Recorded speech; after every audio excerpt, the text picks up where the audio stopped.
伫这个高雄有一间卖泡芙的店，伫个面册招大家来送爱心，网友是出钱出力。早日暗驶6点钟的这个车，把物资送到花莲，要来帮助有需要的人。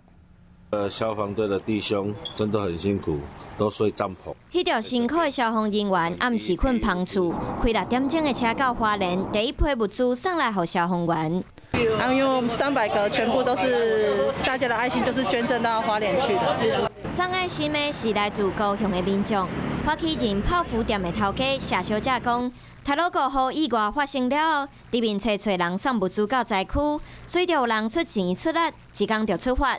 网友捐有钱总共12000块，另外50箱豆奶、饮料、300粒泡芙和410个棒，阁有番薯。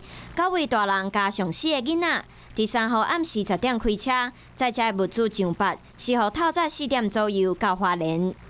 你尽一份心就尽一份心这样子啊。虽然说没有很多东西，也没有很多钱，可是就是觉得我们就是用我们的心这样做。把物资送到灾区，尽一寡力量，予救援人员和现场斗3工的人加油。